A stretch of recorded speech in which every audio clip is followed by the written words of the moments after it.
Okay guys, mabuhay maligayang pagbabalik sa aking YouTube channel. By the way, maraming salamat sa mga nag-subscribe sa akin.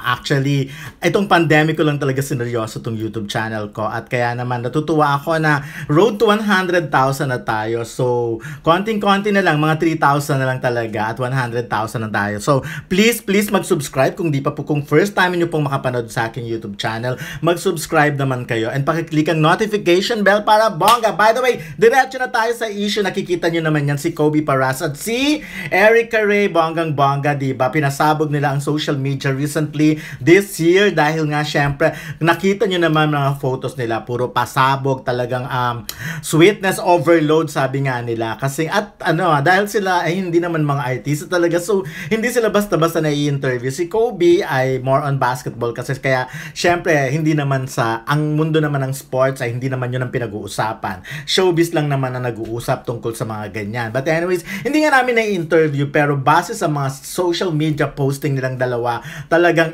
mukha namang in a relationship na dahil kung saan-saan nga sila nagpupunta na din. Tsaka yung mga kita mo naman ng mga kilos nila, talagang obvious naman na magjowa. Nagsimula yun, di ba, nung recently lang parang dito lang sa Pilipinas, nag-Boracay, parang ganun lang sila. And then after that, nagpunta na sa ibang bansa, nakita na natin yung mga picture nilang dalawa. So, bonggang-bongga at marami naman ang tutuwa dahil sabi nga nila, bagay daw sila Kobe Paras at si Erica Ray dahil lalo na parehas silang may dugong artista naman, 'di ba? Si Erica Ray obviously ay anak ni Ina Raymundo, alam niyo naman 'yon siguro, at si Kobe Paras ay anak ni Jackie Forster and of course ni Benji Paras. So parehong artista, although athlete din naman si Benji dating, yun, di ba, doon siya mas nakilala. So, of course, ang kapatid niya ay si Andre Paras. So, sa mga pictures na to, ito yung mga last photos na nasilip natin recently. Actually, wala pang a few months, wala pang ang ilang buwan ang nakakalipas ka, talagang parang ganun eh. So,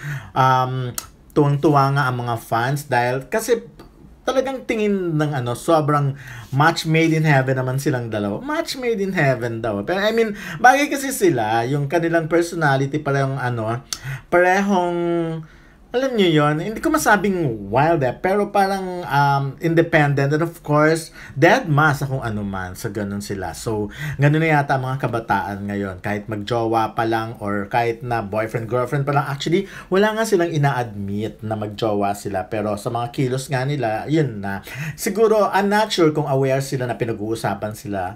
Pero, but for me, okay na yan mga pictures. Pero heto na nga, so, bonggang-bongga, kabog na kakabog, ilang minuto pa lang nakakalipas pero talagang nag-unfollow na sila sa isa't isa sa Instagram. Ganun talaga ang labanan. So mamaya makikita nyo yung screen grab ko na yon. Bongga, nakakaloka, diba? Talagang malalaman mong may ganap sa mga artista or sa mga celebrity pag nag-unfollow sila sa mga social media. Yon, katulad dito, ayan, account to ni Coco Paras at pag chinek mo kung sino mga pina-follow niya, mga followers niya, wala na si Erica Ray, ayan. And of course, pag chinek mo naman sa following, kung sino yung mga pina-follow niya talaga, ganun din, wala na rin. So, obvious naman, parang ganun din naman si Erica Ray. Pero ang masaklap din, biglang deactivate itong si Kobe Paras sa kanyang Instagram. Pag nakita mo, zero post na ang kanyang picture. Yun nga, ang kanyang zero post na sa kanyang social media. And then,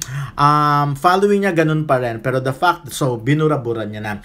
At eto naman ang makikita nyo. Yan na lang ang makikita nyo sa kay Erica Ray naman. So, well, pag tinignan mo, obvious naman yung lalaki ay si Jonathan Henrich. Sino ba si Jonathan Henrich? Si Jonathan Henrich ay isang singer, no? Isang musician. At talagang, ayun, no? Sa hindi ko maintindihan kung anong naging connect nilang dalawa. Pero obvious naman siguro dahil saan ba naman pinanganak din si Erica Ray, diba? Saan ba nagstay sila Ina Raymundo, diba? Mas matagal yung family niya sa abroad, diba? Kaya kailan lang naman actually sila Ina bumalik ng Pilipinas. Pero matagal-tagal na rin. Hindi naman as in kailan lang. So yun, I'm not sure kasi baka malay natin, ito ba ang isa sa mga pinagselosan ba? Kung totoo ngang selos ang rason? Kasi biglang-bigla ganun ang naging abrupt ang reaction ni Kobe Paras, di ba, para mag-deactivate, para burahin niya yung mga photos na, and ayun, at mag-unfollow sa isa't isa. Parang ganun na. So siguro din medyo matagal-tagal na rin sigurong long distance ang kanilang ang kanilang affair, ang kanilang pagmamahalan, 'di ba? Kasi nga naman kasi, 'di ba, na si Erica nga ay nasa pa rin, West Hollywood, California pa rin. So siguro medyo natatagalan yung kumbaga hindi sila sanay na hindi na sila magkasama or ganon, or baka ganon naman siguro pag nagseselos talaga, lalo na't malayo sila sa isa't isa. Pero syempre, alamin pa rin natin, tingnan natin kasi malay naman natin kung may nangyari lang, 'di ba? Pero hindi, the fact na kahit si Erica Ray ay nag-unfollow, yun na yon ang bongga ng mga bagets ngayon, 'di ba? Again, tignan na lang natin kasi syempre hindi naman natin masabi. Pero imagine nyo, bongga mga bagets ngayon, parang ang bilis-bilis nilang mag-decision talaga. Ganun daw ngayon Actually, napapansin ko yan kahit sa office namin, yung mga millennial na nag-a-apply sa trabaho, pag di na nila gusto, aalis sila. Unlike before, yung nagtitiis ka sa work mo. Ngayon, pag ayaw talaga sila, hindi mo sila mapipilit. Meron silang